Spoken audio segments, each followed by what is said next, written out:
कुछ ऐसी चीज़ें, कुछ ऐसे झूठ होते हैं कि जो छोटे से रहते हैं और उसको आदमी बहुत बड़ा बना के बयान करता है, तो उसमें कुछ ना कुछ बुनियाद। लेकिन बहतान असल में लफ्ज़ जो है ना, वो इस्तेमाल होता है कि सिरे से कोई बुनियादी ना, बेबुनियाद बात।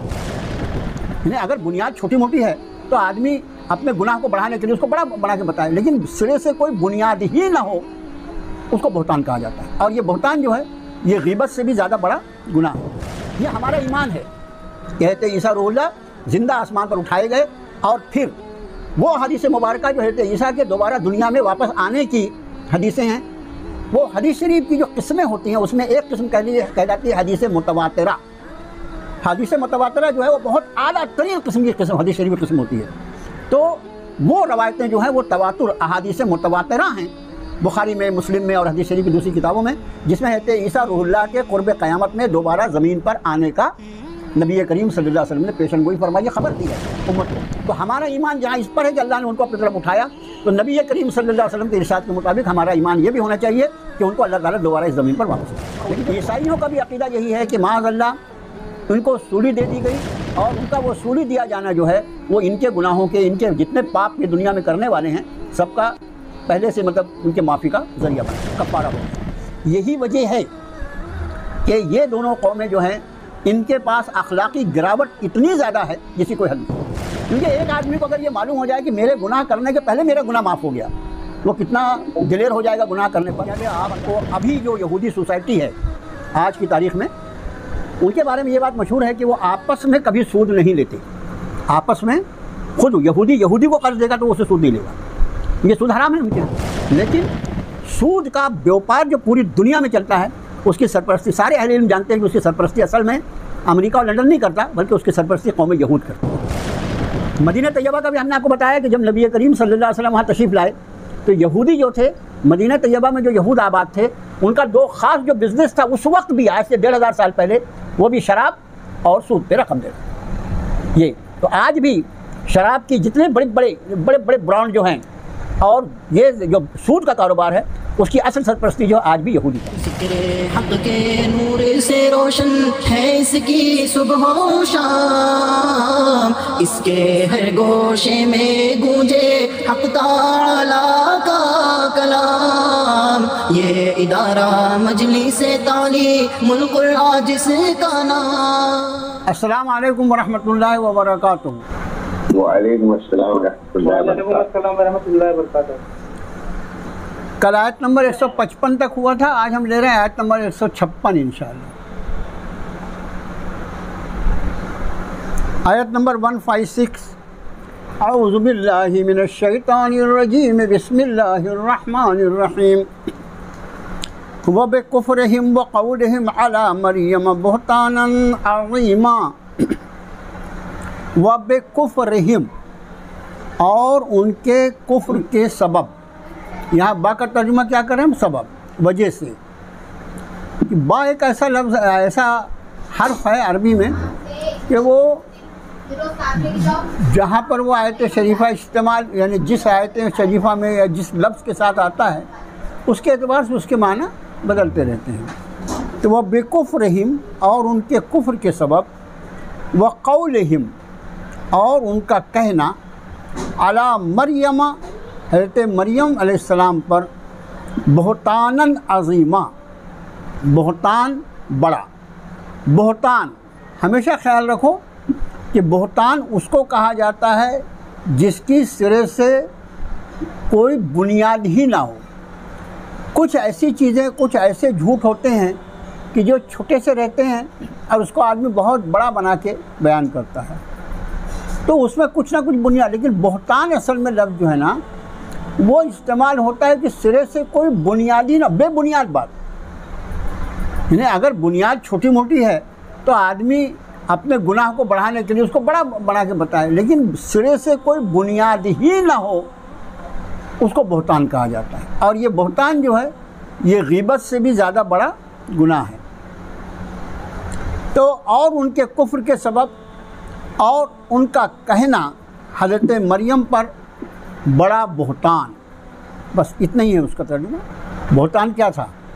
हज़रत मरियम को अल्लाह अज़्ज़ व जल ने जिस आज़माइश से गुजारा है ये वो आजमाइश है कि फिर दुनिया में किसी और औरत को उससे नहीं गुजारा गया, कि उनको अल्लाह ने बग़ैर बाप के औलाद अता फरमा दिया। ये अल्लाह का फ़ैसला है कि वो तो खालिक मुतलक है ना, वो जो चाहे वो कर सकते हैं। तो उन्होंने हज़रत मसीह को, हज़रत ईसा को बग़ैर बाप के पैदा फरमाया। अब हमारा और सारे ईमान वाले इस पर यकीन रखते हैं कि ये अल्लाह का मामला था, अल्लाह का फ़ैसला था। हमको उस पर हैरत कुछ भी नहीं है, इसलिए कि अल्हम्दुलिल्लाह हम अल्लाह पे यकीन रखते, वो जो चाहे वो कर सकते, कादिर मुतलक है। लेकिन जो लोग इस दुनिया में हर चीज़ का सबब ढूंढने के आदी हैं, यहाँ हर चीज़ का सबब नहीं तलाश किया जा सकता, तो यहूदियों ने माज़अल्लाह सुम्मा माज़अल्लाह हज़रत मरियम अलैहिस्सलाम पर इल्ज़ाम लगाया कि ये जो इनको बच्चे की विलादत हुई है, ये किसी नाजायज़ ताल्लुक़ की वजह से अस्तग़फ़िरुल्लाह हुई है। इससे बढ़कर कोई बहतान हो सकता है किसी खातून पर, और वो भी एक ऐसी खातून पर जिसको अल्लाह ने चुन लिया हो मख़सूस मामले के लिए, उन पर। इसलिए बहतान अज़ीम का मतलब उन पर उन्होंने मतलब उनके किरदार कुशी का इल्ज़ाम लगाया था। वक़ौलिहिम इन्ना क़तलनल मसीह ईसा इब्न मरियम रसूलल्लाह वमा क़तलूहु वमा सलबूहु वलाकिन शुब्बिह लहुम व इन्नल्लज़ीना इख्तलफ़ू फ़ीहि लफ़ी शक्किन मिन्हु मा लहुम बिही मिन इल्मिन इल्ला इत्तिबाअ वमा क़तलूहु यक़ीना। वक़ौलिहिम, और उनका कहना, कौल यानी बात, और हिम जो है वो ज़मीर लगी हुई है, उसमें तो कोई नई बात नहीं है। और उनका कहना कि हमने, इन्ना हमने, कतलना हमने कत्ल किया, मसीह ईसा इब्ने मरियम को, मसीह ईसा इब्ने मरियम को जो अल्लाह के रसूल थे। यानी अपने जुर्म का इकरार भी कितनी जसारत और बेगैरती के साथ है कि अल्लाह के एक नबी को, अल्लाह के एक रसूल को कत्ल करने का वो इकरार कर रहे हैं। और इकरार भी जो कर रहे हैं उसमें कितना उनके नाम की कितनी वजाहत है, और नाम के साथ साथ उनके मकाम की भी वजाहत है कि वो अल्लाह के रसूल थे। और उनका कहना कि बेशक हमने कत्ल किया मसीह ईसा इब्ने मरियम को जो अल्लाह के रसूल हैं। वमा क़तलूहु, और नहीं कत्ल किया उन्होंने उन्हें।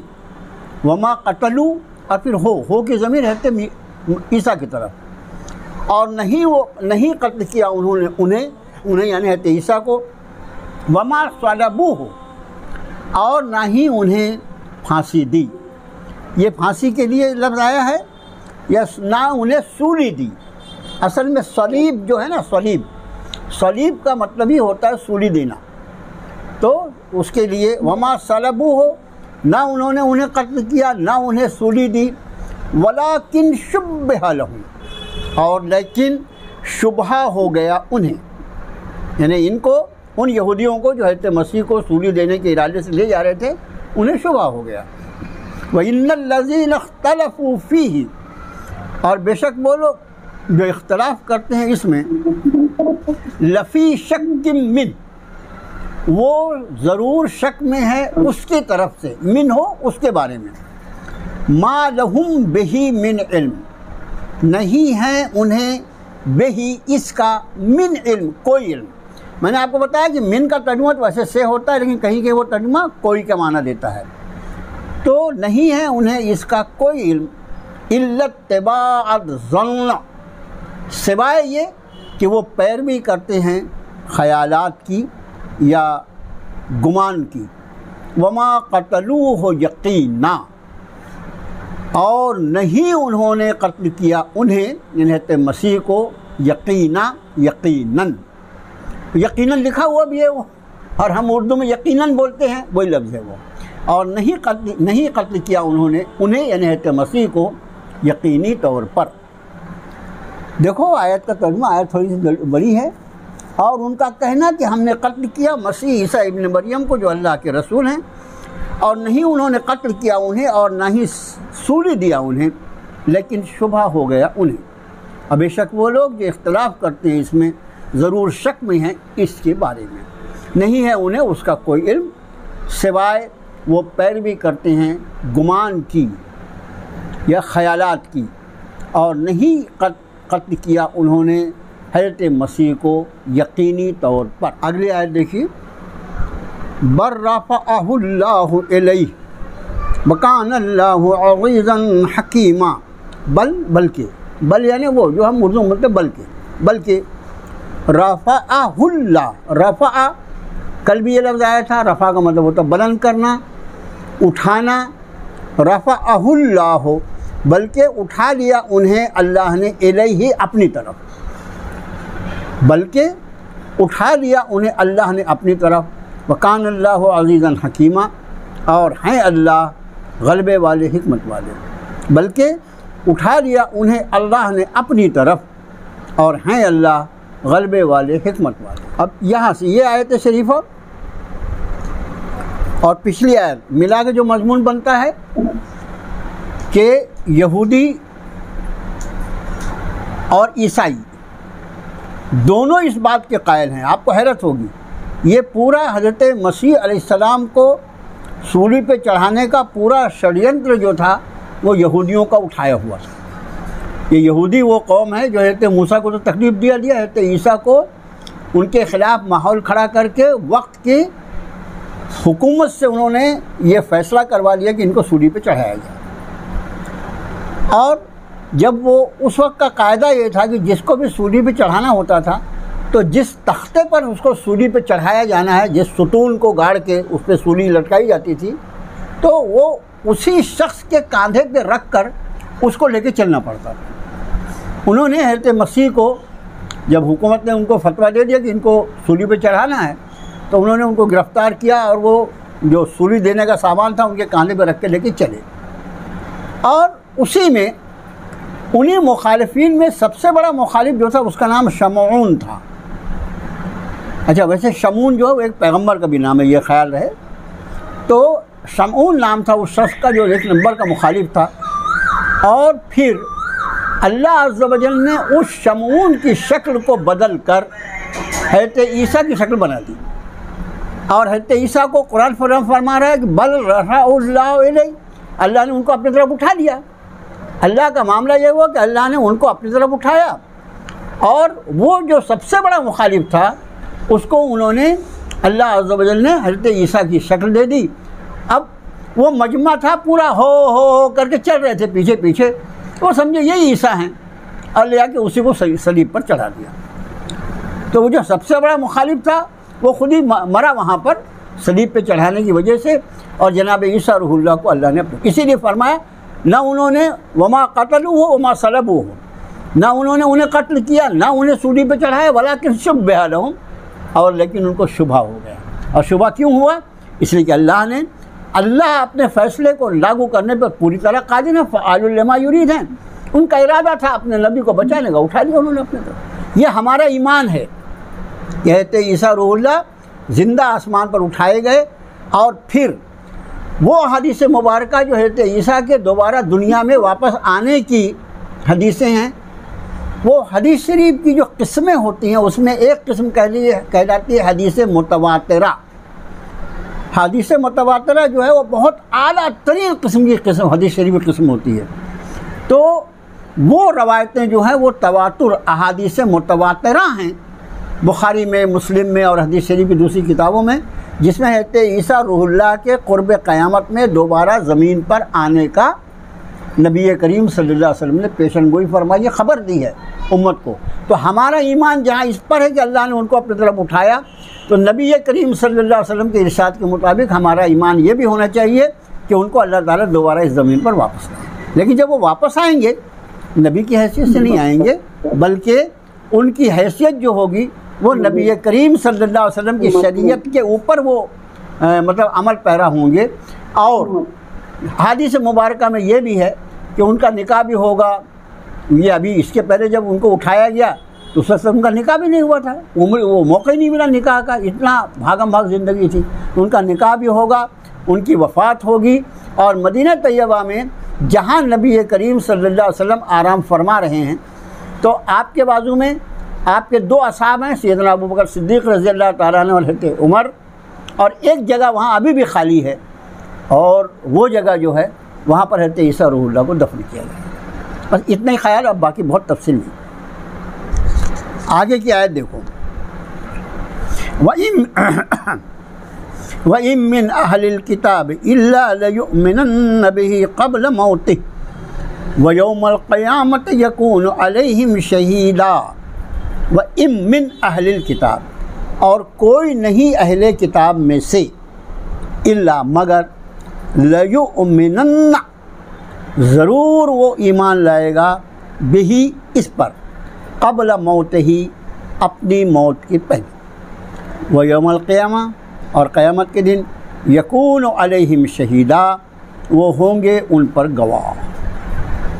और अहले किताब में से कोई भी ऐसा नहीं जो अपनी मौत से पहले इस पर ईमान न लाए, और क़यामत के दिन वो उन पर गवाह होंगे। देखो, इस आयत शरीफा का तर्जुमा दो तरीक़े से किया जा सकता है, दो तरीक़े से हो सकता है इसका तर्जुमा। एक तो तरीक़ा जो हमने अभी किया, तो इसमें ये मज़मून निकलता है, खुद तर्जुमा निगारों ने दोनों तरीक़े से तर्जुमा किया है। तो एक तर्जुमा हमने ये क्या किया कि नहीं है अहले किताब में से कोई मगर ये कि वो ज़रूर ईमान लाएगा इस पर अपनी मौत के पहले, यानी हर अहले किताब। अब ये अहले किताब यहूदी भी और ईसाई भी, आपको मैंने बताया कि दोनों के दोनों मरदूद जो हैं उनका अक़ीदा ये है, कहते ईसा रूहुल्लाह को सूली पे चढ़ा दिया गया। यहूदी तो इस एतबार से कि अपनी पीठ थपथपाने के लिए कि हम इतनी बड़ी चीज़ हैं कि हमने अल्लाह के पैगंबर को माज़अल्लाह ये कर दिया। और ईसाइयों का अक़ीदा भी अजीब बेवकूफ़ कौम है वो भी, कि वो ये समझते हैं कि क्योंकि वो हज़रत ईसा को अल्लाह का नबी माज़अल्लाह नहीं मानते, बल्कि वो अल्लाह का बेटा समझते हैं। वो मुशरिक हैं अक़ीदे के हिसाब से, वो हज़रत ईसा को अल्लाह का बेटा समझते हैं। और फिर उनके बड़ों ने ये अक़ीदा मतलब निकाला उसमें से कि माज़अल्लाह सुम्मा माज़अल्लाह, जब अल्लाह के बेटे को ही सूली दे दी गई तो उसका सूली पे चढ़ाया जाना सारे लोगों के गुनाहों का कफ़ारा हो गया। जो उनके मानने वाले हैं उनके सारे गुनाह जो है उसका कफ़ारा हो गया, उनका सूली पे चढ़ाया जाना। ये मरदूद अक़ीदा है। देखो, अगर अल्लाह के नबी की किताब जो अल्लाह के नबी को अल्लाह ने अता फ़रमाई है, उस किताब से अगर आदमी हट जाए और नबी की तालीमात से हट जाए तो क्या क्या पलीद अक़ीदे बनते हैं। तो यहूदियों का भी अक़ीदा यही है कि उन्होंने उनको सूली दे दिया। ईसाइयों का भी अक़ीदा यही है कि माज़अल्लाह उनको सूली दे दी गई, और उनका वो सूली दिया जाना जो है वो इनके गुनाहों के, इनके जितने पाप ये दुनिया में करने वाले हैं सबका पहले से मतलब उनके माफ़ी का ज़रिया बन गया, कफ़ारा हो गया। यही वजह है कि ये दोनों कौमें जो हैं इनके पास अखलाक़ी गिरावट इतनी ज़्यादा है जिसकी कोई हद नहीं। क्योंकि एक आदमी को अगर ये मालूम हो जाए कि मेरे गुनाह करने के पहले मेरा गुनाह माफ़ हो गया, वो कितना दिलेर हो जाएगा गुनाह करने पर, आप अंदाज़ करें। ये सारे मरदूद होंगे।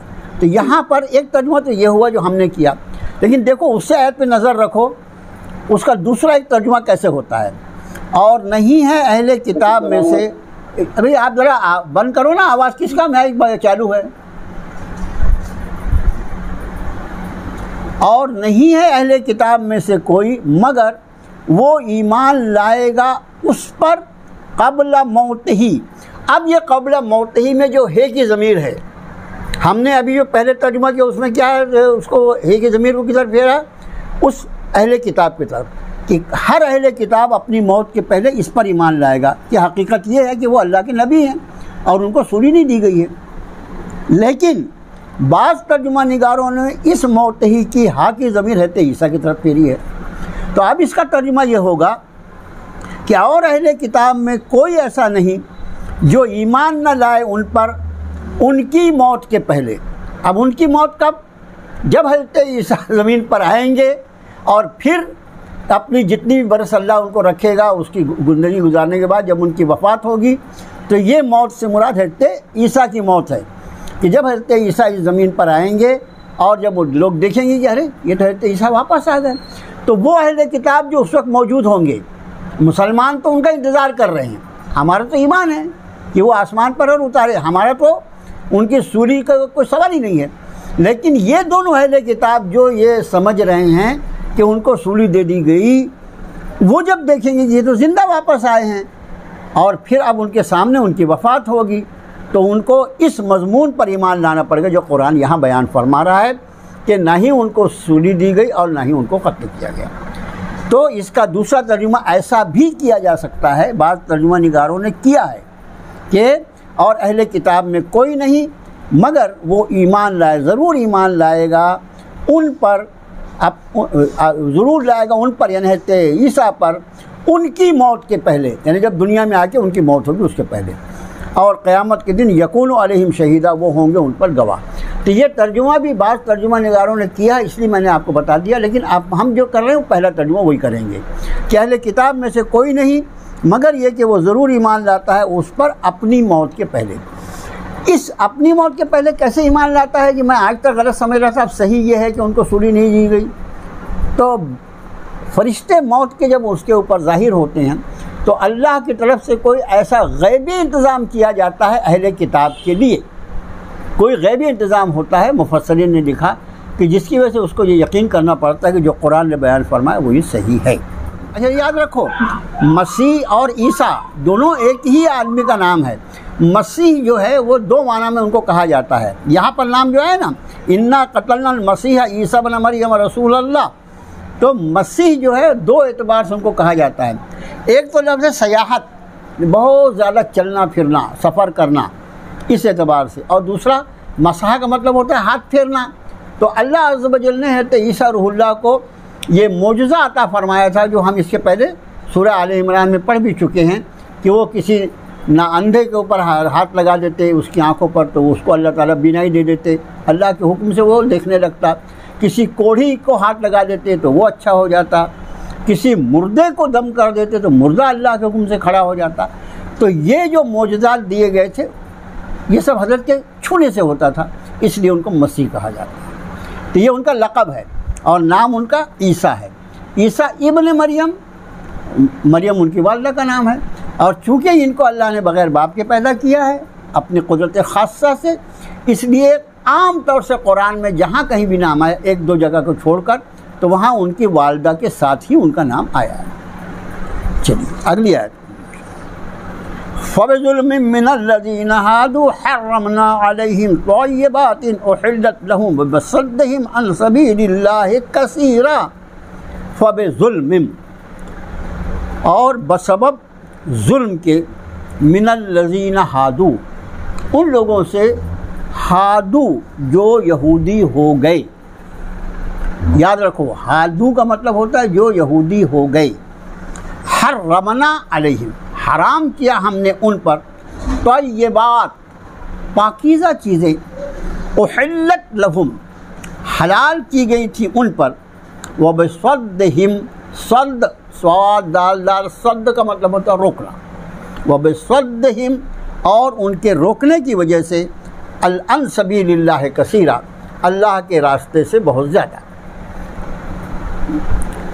बसबब उनके जुल्म के, उन लोगों के जो यहूदी हो गए, हमने हराम किया उन पर पाकीज़ा चीज़ें जो हलाल थी उन पर, और उनके रोकने के सबब अल्लाह के रास्ते से बहुत, या उनके अल्लाह के रास्ते से बहुत ज़्यादा रोकने की वजह से। यानी कुछ चीज़ें ऐसी थी जो यहूदियों पर पहले हलाल थी लेकिन उनके गुनाहों के सबब अल्लाह ने उन पर उसको हराम करार दे दिया। यहाँ पर इस आयत में ये मज़मून है, उनके जुल्म के सबब वो लोग जो यहूदी हो गए, हराम कर दिया हमने उन पर पाकीज़ा चीज़ें जो हलाल थी उन पर, और उनके अल्लाह के रास्ते से बहुत ज़्यादा रोकने के सबब। अब उसको आप अपने तरीके भी, ये लफ्ज़ी तर्जुमा हमने किया कि और यहूदियों पर उनके जुल्म के सबब और उनके अल्लाह के रोकने, रास्ते से रोकने के सबब हमने उन पर हलाल चीज़ों को हराम कर दिया था। यानी जो चीज़ें हलाल थी इनकी शरारतों की वजह से अल्लाह ने उस पर बंदिश लगाई दी। ये 160 नंबर की आयत हुई। चलो एक आयत और लो। व अख़ज़हिमुर रिबा व क़द नहू अन्हु व अक्लिहिम अमवालन नास बिल बातिल व अअतदना लिल काफ़िरीन मिनहुम अज़ाबन अलीमा। व अख़ज़हिमुर रिबा, रिबा कहते हैं सूद को। ये हम सूरह आल इमरान में, सूरह बकरा में पढ़ चुके हैं। सूरह बकरा में तो बाकायदा उसका आखिरी हिस्से में उसका तज़किरा था। व अख़ज़हिमुर रिबा, और उनका लेना सूद।